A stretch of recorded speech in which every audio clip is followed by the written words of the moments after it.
예, 반갑습니다. 마케팅 학자들의 내린 결론은 마케팅은 테크닉에 의해서 성공이 이루어지는 것이 아니라 인품에 의해서 이루어진다, 이런 결론을 내립니다. 다시 말하면 세일즈맨은 물건을 파는 것이 아니라 인품을 파는 것이다. 결국 아무리 물건이 좋고 싸더라도 그것을 판매하는 사람의 인품이 저열하다면 그것은 팔리지 않는다, 그런 얘기예요 지금. 그런데 또 마케팅 전문가가, 학자가 얘기한 것처럼 결국 마케팅은 자기 인품을 파는 것이기 때문에 그런 어떤 테크닉을 가지고 물건 팔려고 하면은 처음엔 잘 돼요. 그러나 학자들은 테크닉은 진통제와 같은 것이고 인품은 보약과 같은 것이다. 진통제를 먹으면 즉각 효과가 나지만은 몸을 튼튼하게 근본적으로 만들어주는 것은 보약이다. 그러나 보약은 효과가 서서히 나타난다. 진통제를 계속 먹고 몸을 건강하게 할 수는 없어요. 결국 그렇듯이 세일즈라는 것도 마케팅이라는 것도 인품을 파는 겁니다. 자, 수주대토는 구루터기를 지키면서 토끼를 기다린다, 그 말이거든요. 이건 중국의 이 춘추 전국 시대에 한비자라고 하는 법가사상을 집대성한 학자가 있습니다. 한비자라고 하는 책에 나오는 건데 오두라는 편이 있어요. 이 두자가 무지무지 어려운데 이거 좀 두자입니다. 옷장에 넣어놓으면 모직물 같은 거 좀 먹죠? 그 좀이에요, 좀. 이 수주대토를 이야기하면서 먼저 한비자는 요 오두를 이야기합니다. 오두는 5마리 좀벌레라는 거예요. 이 나라를 갉아먹는 5마리의 좀벌레가 있는데 나라를 망해먹는 5마리의 좀벌레, 뭐예요? 입으로만 변설을 꾸며대는 학자, 아무것도 안 하면서 입만 가지고 떠드는 놈. 그 다음에 나라 밖의 힘을 빌려 사사로운 이익을 챙기고 나라의 이익을 돌보지 않은 변설 같은, 입만 살아가지고 외세를 끌어들여서 지 이익을 챙기려고 하는 놈들. 세 번째, 나라의 법을 예사로 범하는 혁객들. 오늘 같으면 건달들입니다. 건달, 칼 차고 돌아다니면서 아무거나 뺏고 그런 사람들, 건달들. 그 다음에 권세가들에게 뇌물을 바치고 병역을 기피하는 자들. 그때도 이게 있었던가 봐. 그 다음에 조악한 물건을 농민들에게 비싸게 팔아 폭리를 챙기는 상공업자들. 요게 들어있어요, 요게. 그러면서 이 5마리의 좀벌레를 군주가 제거하지 않으면 나라가 망한다 그랬어요. 결국 이거 제거 못 해가지고 거의 모든 나라가 망합니다. 그러면 이걸 이제 제거해야 되는데 어떻게 할 것이냐 하는 문제가 나와요. 어떻게?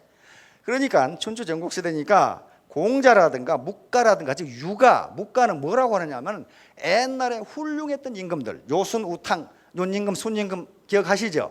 윤임금, 순임금, 그다음에 운임금, 탕임금, 그리고 이 주공이라든가 문왕, 이런 옛날에 훌륭했던 임금들의 통치한 인덕정치, 인과 덕으로 백성을 다스리면 요 5가지가 없어진다, 그렇게 주장하는 게 공자의 유가나 묵자의 묵가, 이런 부류의 학설들입니다. 그런데 한비자는 말도 안 되는 소리야 이거야. 그 당시 시대, 한비자 입장에서 그 당시에 그 성군들이 인덕정치를 베풀었던 그 시기와 지금 춘추 전국 시대는 시대가 다른데 어떻게 그때 정치 방법으로 이것을 다스리냐, 그 말이에요. 그러면서 예를 든 게 바로 수주대토 예를 듭니다. 요게 이제 바로 좀인데, 요 사과 조금 썩으면 어떻게 됩니까? 나중에 다 썩어요. 다 썩어. 옷장에다가 비싼 옷을 사서 넣어놨는데 좀이 먹었다. 그럼 어떻게 됩니까? 그거 입고 돌아다녀요? 아마 안 입는 분이 많을 거예요. 그러나 망가진 것은 조금 망가졌어요. 그렇죠? 망가졌는데 좀 먹은 옷을 입고 돌아다니는 그런 사람은 없단 말이에요.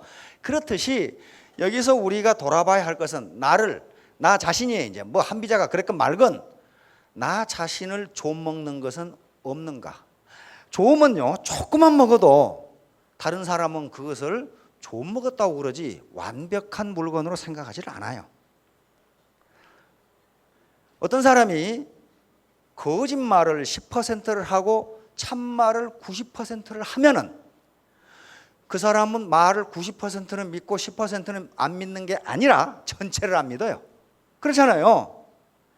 사과가 조금만 썩어도 그것을 썩은 사과로 분류하지 성한 사과로 분류하지를 않아요. 그렇죠? 그래서 우리 자신을 망가뜨리는 조음은 무지하게 작습니다. 굉장히 작아요. 조음이 조금 먹으면은 저 사람은 조음 조금 먹었더라도 괜찮아. 그렇게 생각하는 게 아니라는 거예요. 그것을 쓰려고 하는 사람은 에이 좀 먹은 놈 이렇게 생각한단 말이에요. 자, 그러면 혹시 나에게도 이런 조음이 있지 않는가 한번 생각해 보기로 하겠습니다. 야, 목표가 구체적이지 못하고 흐리멍덩한 거, 요거 좀 먹은 거예요. 엊그제 삼성병원 치매 전문가 그 양반 치매에 대해서 계속 연구하더라고요.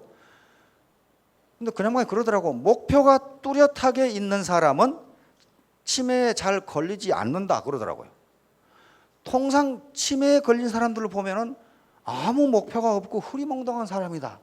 그래서 여기 보니까 제법 연식이 많으신 분들이 있는데 요게 목표가 뚜렷해야 성공할 수 있습니다. 다음에 목표를 달성하겠다는 강한 의지와 간절함이 없는 것. 이것도 좀 먹은 거예요.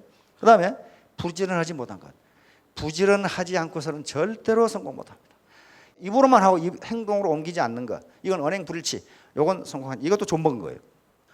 그 다음에 남의 말을 들으려 하지 않고 자기 주장만 하는 것. 그 다음에 남을 배려하지 않고 자기 이익만 추구하는 것. 자기 이익만 추구하면 자기 이익이 되면 좋아요. 안 됩니다. 결코 안 돼요. 다른 사람도 그 사람을 배제하기 때문에 그렇습니다. 그 다음에 규정과 원칙을 예사로 위반하는 것. 이것도 좀 먹은 거예요. 그 다음에 자기 잘못은 덮어버리고 남의 탓만 하는 것. 이 사람 결코 성공 못합니다. 말과 행동이 어긋나는 위성적인 행동, 거짓말을 예사로 하여 상대방을 속이는 것. 절대로 거짓말하지 마세요. 이렇게 사람이요 대화를 하면서 그 사람 눈을 보면 이 사람이 진정성이 있는 건지 나를 수단으로 이용하는 건지 거짓말하는지 금방 알아요. 금방 압니다. 말을 잘하고 못하고 하고는 전혀 상관없어요. 말을 아무리 잘해도 진정성이 없는 사람은 금방 느껴져요. 아, 이놈이 나를 이용해서 지돈벌이 하려고 그러는구나. 그런 사람은 아까 인품이 되지 않은 사람은요 결코 성공 못합니다. 자신만 똑똑하다고 착각하여 스폰서나 파트너들을 무시하는 거. 이런 사람이 있어요. 그 다음에 겸손하지 못하고 거만하는 거. 우리 사회에서 가장 나쁜 사람들이죠. 그 다음에 자신을 믿지 못하고 과소평가하는 이것도 문제입니다. 자기가 자신을 못 믿으면 누가 자신을 믿겠어요? 누가 자신을 믿겠어요? 명심보감에 이런 말이 있어요. 생각나는데 명심보감에 있는 말입니다. 자신자라는 말은 자기가 자기를 믿는 사람입니다. 자기 스스로를 믿는 사람은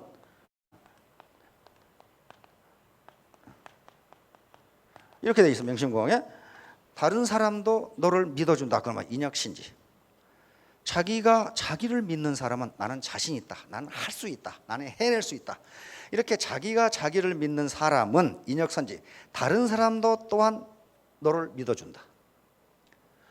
자신감이 없는 사람은 저도 저 상사로서 이 사람을 많이 써봤는데 자신감이 없는 사람을 쓰면요 일 제대로 못해요. 제대로 못해내요. 그러니까 자신감이라는 거 이게 굉장히 중요합니다.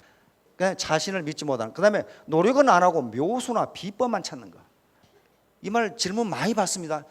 그 열심히 하시고 이걸 이렇게 합시오. 그러면 아니 그거 말고 무슨 비법 있잖아요. 그런 사람 있어요. 그거 말고.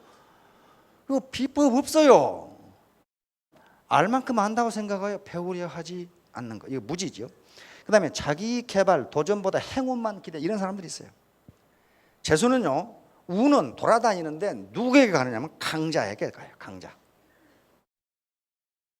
그러면 누가 강한가요? 누가 강한가? 누가 강한가? 노제 도덕경에 보면 누가 강한가가 기록되어 있어요.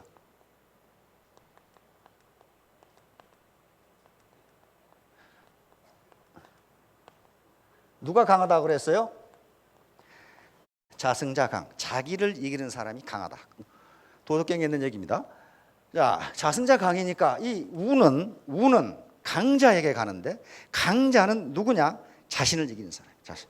그래서 이것을 강자존이라고. 강자만이 살아남는다.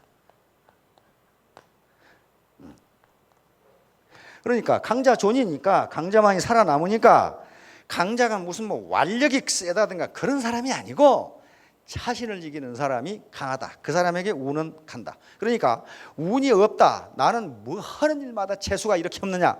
그렇게 생각하는 사람은 내가 나를 이기지 못하는 것이 아닌가. 그렇게 한번 생각해 보세요. 이게 바로 묘수를 반하는 사람, 우보천리라는 말이 있습니다. 우보천리, 또 어떤 사람은 우보만리 그래요. 소고름으로 몇 리를 간다? 천리를 간다. 묘수를 찾는 사람은 누구하고 같은 어떤 케이스냐면 토끼하고 같은 게 토끼. 바로 정수를 찾는 사람은 거북이하고 같은 거란 말이에요. 토끼와 거북의 경주에서 토끼는 낮잠을 자다가 거북에게 쳤어요. 소는요 이렇게 느리게 한 걸음 한 걸음 가지만은 결국 천리를 가요. 많은 학자들이, 성공학자들이 그럽니다. 빠른 화살은 고작 200m를 날아가지만 느린 소는 천리를 간다 그래요. 천리를 간다. 200m 날아가고 마실 거예요. 천리를 가야 되겠죠. 히말라야 같은 높은 산봉우리도 한 걸음 한 걸음 거쳐서 가는 거지 그냥 가는 게 아니에요. 우사인 볼트 100m 달리기 하죠. 테이프를 끊는 것은 한 발자국인데 그 한 발자국을 처음부터 갈 수 없어요. 여기까지 뛰어와야 돼요. 그렇잖아요. 그렇듯이 묘수 찾지 마십시오. 자, 수주대토.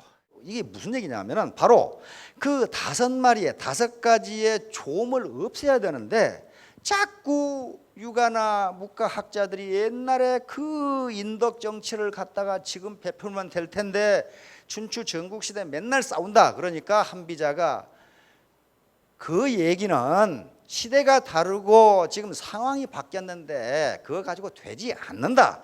그러면서 든 얘가 요거예요. 어떤 농부가 밭에서 밭을 갈고 있는데 밭 가운데 나무 그루터기가 이렇게 있었어요. 그런데 토끼가 쏜살같이 뛰어가다가 나무 그루터기에 머리가 부딪혀서 목이 부러져 죽었어. 그래서 공짜로 토끼 한 마리를 얻으니까 쟁기고 밭 가리고 던져놓고 여길 기다리고 있으면 또 한 마리 와서 이게 부딪혀 또 죽겠지. 그러면 나는 열심히 토끼만 죽으면 되네 하고 여기 앉아 있는 게 지금 이렇게. 이게 수주대토요. 구루터기를 지키면서 토끼를 기다린다 그 말이에요. 그러니까 옛날 방식을 고집하고 옛날이 좋았는데 이렇게 한 사람을 빗대서 한 말이 수주대토예요. 그 시대는 그것이 맞았다는 거예요. 맞았는데 지금 춘추전국시대, 지금은 춘추전국시대보다 더합니다. 지금 이 시대에는 그 방법이 맞지 않다는 거예요. 그러니까 옛날 방법이 좋았다고, 옛날이 좋았다고 하는 사람들은 마치 토끼가 우연히 와서 나무 구루터기에 머리를 부딪혀 죽었는데 앞으로도 계속 공짜로 토끼를 얻을 줄 알고 그러고 있는 사람들이다. 이렇게 지금 비판을 한 거예요. 자, 그래서 현대인들에게 주는 교훈, 무슨 얘기를 하려고 그러느냐? 2300년 전 사람인데 지금도 그대로 맞아요. 패러다임의 전환이야. 패러다임. 다시 말하면 요행을 가지고 되지 않는다. 토끼가 우연히 가서 거기서 머리를 부딪혀 목이 부러져 죽었지만 그건 일종의 요행이에요. 늘 있는 일이 아니란 말이에요.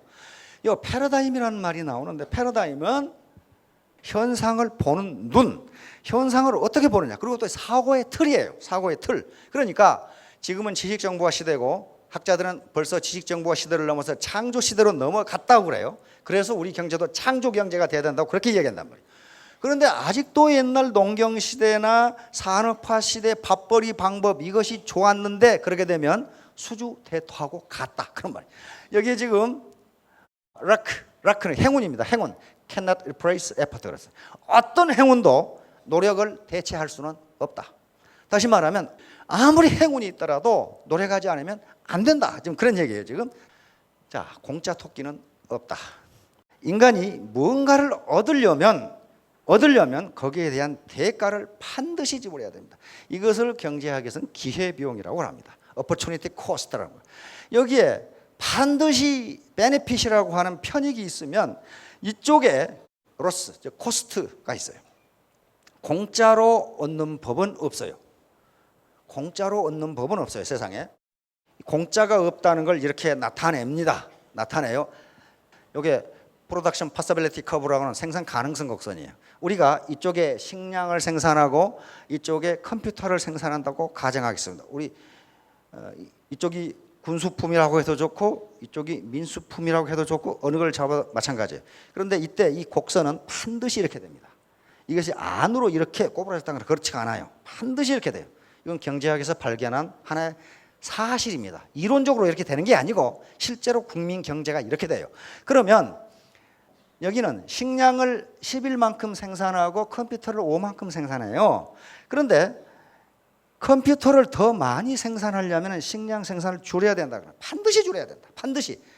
그러니까 군수품을 더 많이 생산하려면 민수품 생산을 줄여야 된다. 두 개를 더 생산하려면 이 프로덕션 파서빌리티 커브가 밖으로 나가지 않으면 불가능해요. 이건 로빈슨 크루소우 경제에서도 반드시 코스트가 존재합니다. 외딴 섬에 혼자 있어도 모든 게 공짜가 아니다예요. 예를 들면 로빈슨 크루소우가 하루에 딸기를 따면 100개를 딸 수 있고 고기를 잡으면 10마리를 잡을 수 있다고 가정합시다. 하루에. 그러면 로빈슨 크루소우가 딸기를 따기로 결정했다면 어떻게 되겠어요? 결정했다면 10마리 고기를 포기해야 돼요. 그렇죠? 포기해야 돼요. 그 10마리 고기를 코스트, 비용이라고 합니다. 다시 말하면 둘 중에 하나지 두 개 동시에 할 수 없다는 거예요. 그러면 어느 것인가 희생을 해야 돼요. 희생. 따라서 딸기 100개는 공짜로 얻어진 게 아니고 물고기 10마리를 희생한 대가다. 이걸 opportunity cost, 기회비용 그래요. 기회비용이라고 하는 것은 10마리, 고기 10마리를 잡을 수 있는 기회를 포기했다. 그런 말이에요. 지금 야, 데이트하면은 빵도 안 사 먹고 라면도 안 사 먹고 커피도 안 사 먹었으면은 데이트 비용이 공짜냐? 그게 아니라는 거예요. 오늘 데이트를 하면은 두 남녀는 그 시간에 할 수 있는 다른 일을 희생하고 간 거예요. 집에서 TV를 본다든지 컴퓨터 공부를 한다든지 영어 공부를 한다든지 요걸 희생하고 데이트를 한 거예요. 그러니까 데이트의 코스트는요, 데이트하다가 사 먹은 라면이 아니고 경제학에서는 그걸 비용이라고 하지 않습니다. 왜냐하면 그건 소유권 이전됐어요. 내가 가지고 있는 돈을 라면 파는 분에게 줬잖아요. 그 소유권 이전이지 그것은 코스트, 국가 전체적으로 희생이 아니에요. 희생이 아니고 뭘 희생이라고 그러냐 하면은 요 두 남녀가 데이트를 하기 위해서 하지 못한 일, 요걸 희생이라고 해요. 이걸 비용이라고 그래요. 국민경제 전체적으로는 그렇게 되는 거 아니에요. 예비군 동원도 마찬가지고 애터미 사업자들의 기회비용.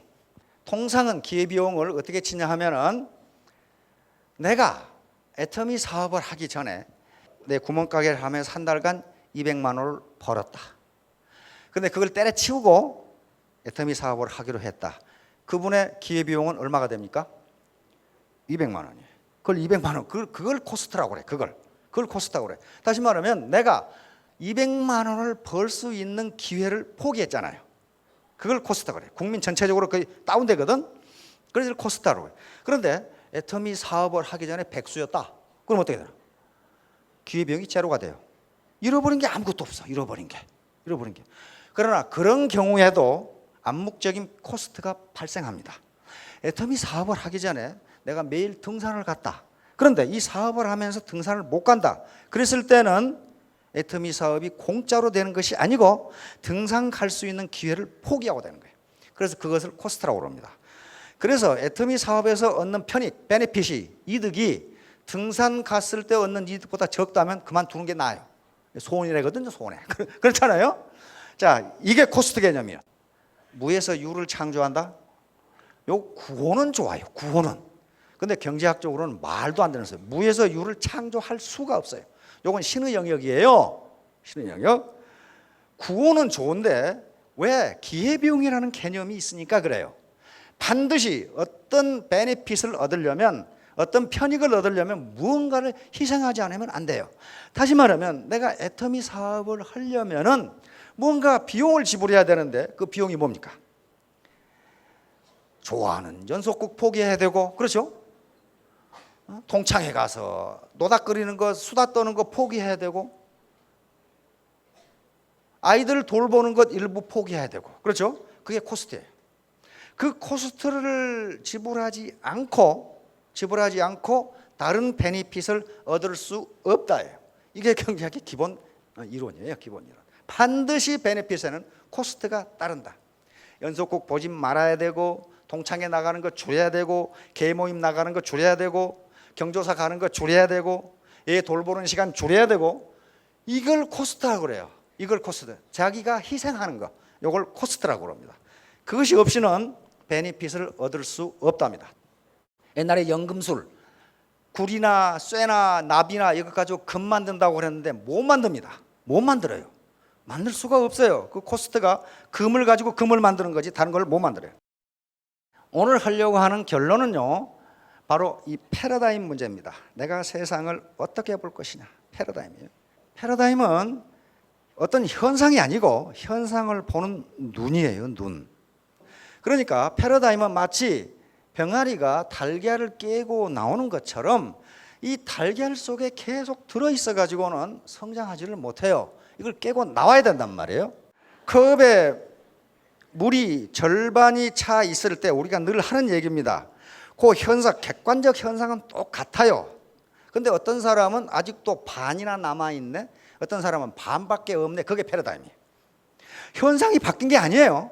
현상이 바뀐 게 아닌데 그걸 어떤 눈으로 보느냐, 이게 패러다임이에요. 그러니까 지금까지 학자들의 연구에 의하면 그걸 점화 효과라고 그러는데, 어떤 현상을 긍정적으로 보면은 그 사람과 대하는 사람이 긍정적으로 된답니다. 그래서 일을 잘해요. 일을 잘해.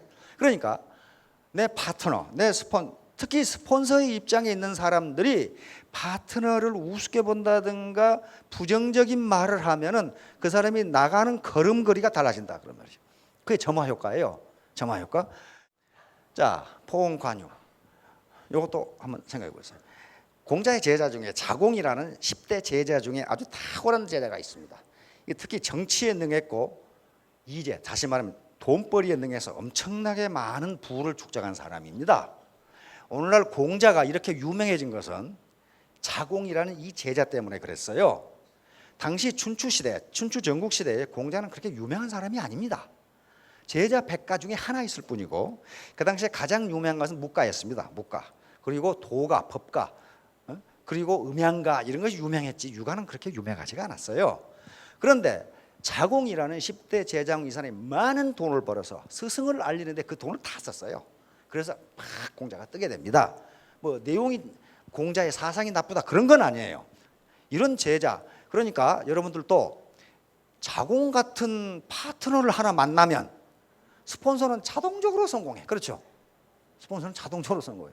이 자공이 초나라에 갔다가 진나라로 가면 한수, 우리 같으면 한강이에요. 거기도 한강이, 중국에도 한강이 있어요. 가는데 어떤 노인이 밭에다가, 채소밭에다 물을 주는데 항아리를 가지고 물을 주고 있더라. 그 말이 항아리. 요 항아리를 가지고 샘에 들어가 가지고 샘을 깊게 파 가지고 들어가서 퍼다가 밭에 주는데 자공이 보니까 힘만 들지 효과가 없어. 그 당시 항아리가 옹기 항아리인데 그걸 노인이 들고 물을 파다가 부으니까 얼마나 자공이 보니까 딱해. 그러니까 노인장, 그렇게 하시면 힘만 들지 성과가 없습니다.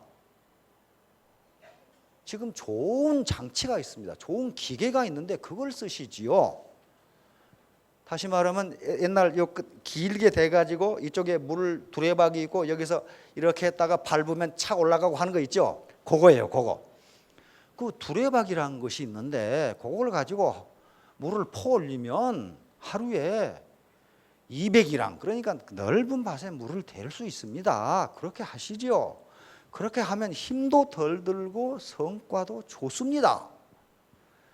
장자에 있는 얘기인데, 장자 천지편에 있는 얘기인데, 이 원래 내용은 노인이 자공을 나무라는 식으로 면박을 주는 식으로 돼 있어요. 이 사람아, 그렇게 하면 돌을 기를 수가 없어.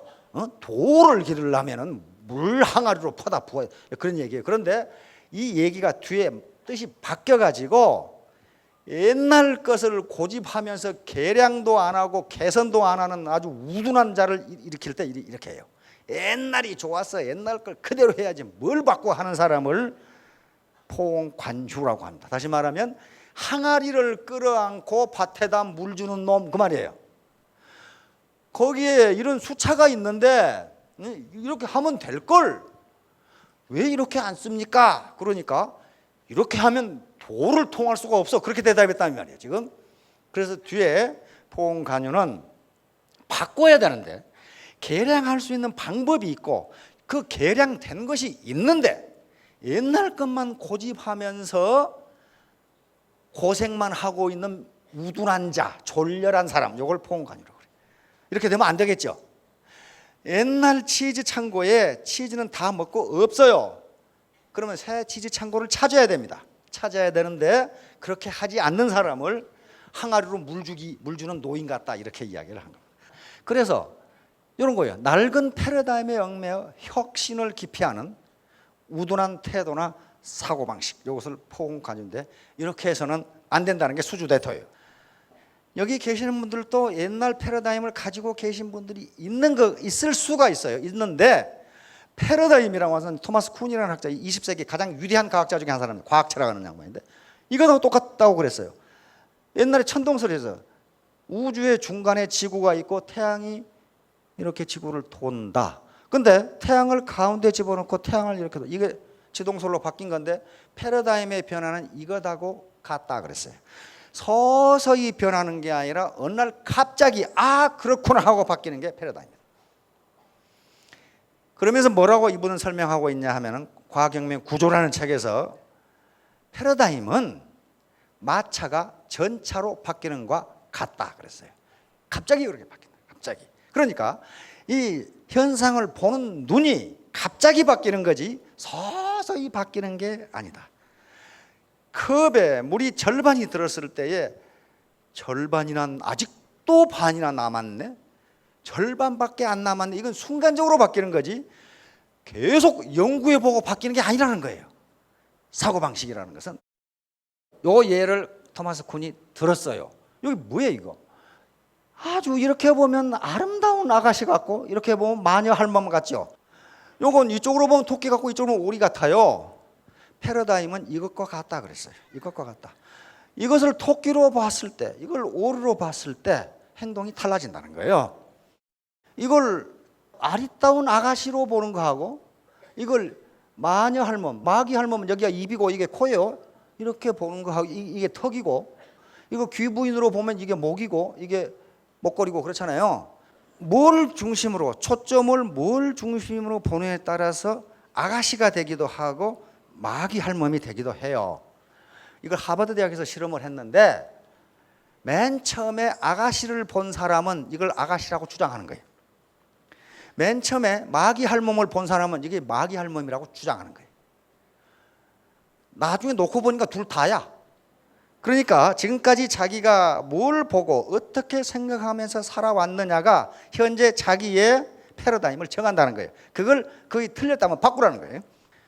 패러다임 시프트. 이게 패러다임에 들어가면 이게 패러다임을 바꿔야 된다는 말이 계속 나옵니다. 패러다임을 바꿔야 된다. 패러다임은 뭐라고 부르냐면 지도라고 부릅니다. 지도. 내가 지금 찾아가는 지도야. 그 패러다임이 잘못되어 있으면요, 아무리 열심히 일해도 성과가 없어요. 오히려 열심히 일하지 않는 게 낫습니다. 패러다임이 잘못되어 있는 게요. 예를 들면 지리산은 저쪽에 있고 속리산은 저쪽에 있는데 지도가 그렇게 돼야 맞아요. 내가 가지고 있는, 그렇죠? 지리산, 속리산. 그런데 어떤 사람이 그렇지 않다고 주장하는 거예요. 그 사람은 패러다임이에요. 속리산이 저쪽에 있고 지리산이 저쪽에 있다 이거야. 계속 고집을 해. 아니다. 저게 지리산이고 속리산이다. 그런데 패러다임이 그렇게 다른 사람은, 틀린 사람은 부지런히 지리산을 가면 갈수록 지리산에서 멀어져요. 그렇잖아요. 사업을 하시다 보면 패러다임이 잘못된 사람은요, 가만히 있는 게 도와주는 사람이 있어. 어디만 가면 일을 저질러 놓고 와. 가기만 하면 파트너를 쫓아버리거든. 그런 사람이 있어요. 자기 생각대로 하는 거야. 자기 생각대로. 자기 생각대로 해요. 그게 패러다임이에요. 그 사람 객관적으로 그 파트너가 바뀐 게 아니에요. 바뀐 게 아닌데 그 사람만 만나면 도망가 버리더라. 그게 패러다임이에요. 자, 그래서 패러다임은 지도와 같기 때문에 지도를 잘못 가지면은 아무리 열심히 일해도 자기가 목표로 하는 산에 갈 수가 없어요. 절대로 없습니다. 요게 이제 감정노동자들인데, 감정노동. 그런데 상대적 강자들을 우리가 요구할 게 없다는 거예요. 전부 다 갑질을 하니까 우리 사회가 지금 식당이나 이런 서비스업을 하는 사람들한테 가서 하대하고 말을 함부로 하고 하는 게 갑질이에요. 갑질이에요. 그래서 여기에 감정노동이라는 학술 용어가 생겨나게 됩니다. 83년에 미국의 혹스차일드라고 하는 여교수가 만들어낸 말인데 지금은 세계적으로 다 써요. 다시 말하면 자기 감정과는 다른 표정을 지어보여야 돼. 상대방이 욕을 하고 거친 행동을 해도 겉으로는 아이고 그러십니까 이런 식으로 얼굴은 웃는데 속은 부글부글 끓는 노동, 이것이 감정노동이에요. 누가 그렇게 합니까? 우리 사회에서 설문을 해보니까 1등이 항공기 스튜어디스로 나왔어요. 계속 항공기 타는 게 얼마나 힘들어요. 그런데 얼굴은 어떻습니까? 아이고 그러십니까 뭐 이런 식으로 90도로 저라고 전부 다 그래요. 이게 감정, 자기 감정하고는 아무 상관이 없어요. 그러니까 내 집에 불행이 있거나 내가 부모상을 당했거나 어떤 뭐가 있어도 겉에는 항상 웃으면서 90도로 절하고 자기 감정과 내가 표현하는 감정이 다르니까 뭐가 나타나요? 감정의 부조화가 나타나요. 그러면서 스트레스가 쌓이면서 1년 이상 하면은 정신병에 걸린 사람이 많답니다. 마찬가지로 여기 계신 분들이 언젠가는 리더가 되실 분들입니다. 대부분 포기하지 않으면 리더가 되시라고 생각하는데 리더가 돼가지고 밑에 파트너들에게 부당한 횡포를 하게 되면요 3년 못 가서 그 라인 망해요. 분명히 망합니다. 왜? 떠나거든. 아이고 잘 먹고 살아라. 애터미는 좋은데 저 인간 보기 싫어서 나 그만할래. 이런 사람 많아요.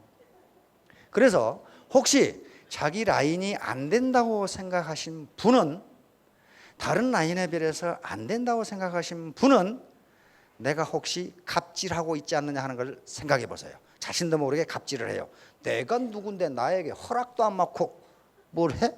이런 사람들이 있어요. 언제부터 허락을 받았는데 그걸 생각해 보시라고.